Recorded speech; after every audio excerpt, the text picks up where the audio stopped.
this opportunity to tell you another story.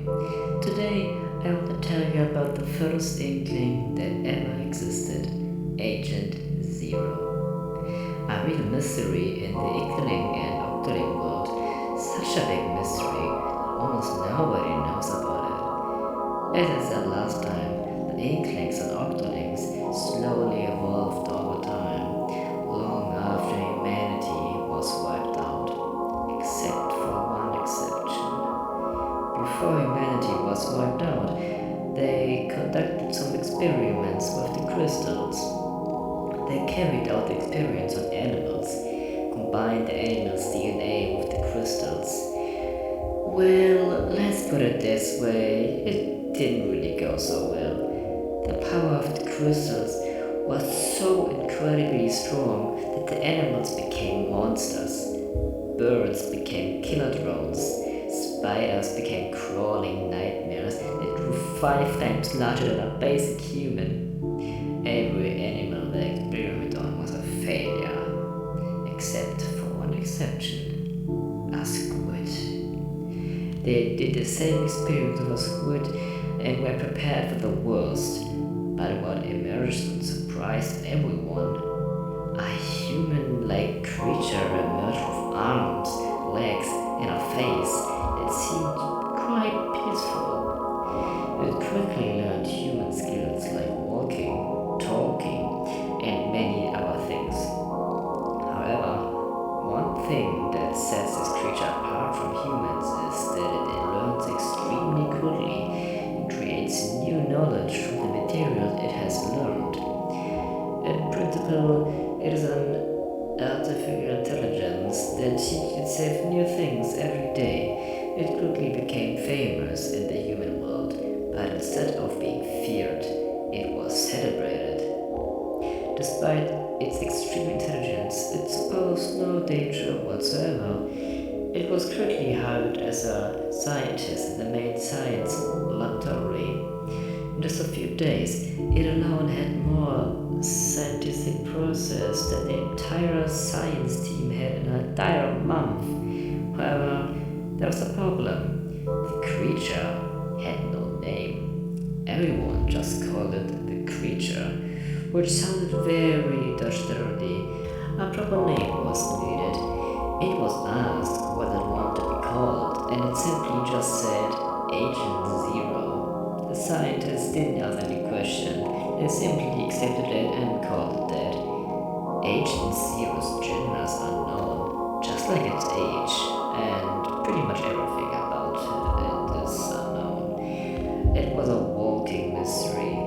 Many years passed during which it spent time with scientists and solved so many incredibly synthetic problems that Agent Zero worked on its own inventions and experiments.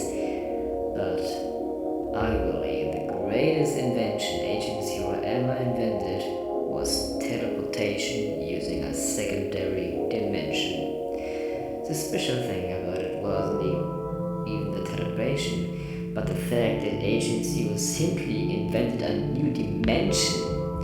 The machine worked like this. You go into the machine and all you have to do is think about your desired location. Then, with the help of the certain dark smoke, a gate opens into another dimension filled with complete silence and darkness. A dimension where there is absolutely nothing. After a few seconds, the gate opens again, and you are brought back into the real world and you reach your desired destination. This invention could have changed all of humanity. So many resources would have been saved. Transport routes would have been 99.9% times faster and more energy effective, because all it needs was a simple power cable. But then, just when it was about to change humanity, exactly what I told you last time happened. Downfall of humanity through the great flood because of the crystals. But Agent Zero had nothing to do with it. It remained peacefully until the end, and always on the side of humanity. But then, when the Great Flood came, Agent Zero didn't just just sit around and watch all humanity and itself die. Agent Zero fled into the dimension it had created itself and closed the gate so tight that not even a single drop of water or a human soul could ever get in or out. Nobody knows if Agent Zero survived the Great Flood or if it's even still alive. And even if it did, where is Agent Zero? Is it still in the empty dark dimension, waiting for someone to finally free from the darkness? Nobody knows. By the way, don't you think it's time to wake up, Octavia?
Oh, was that the pride I just brought?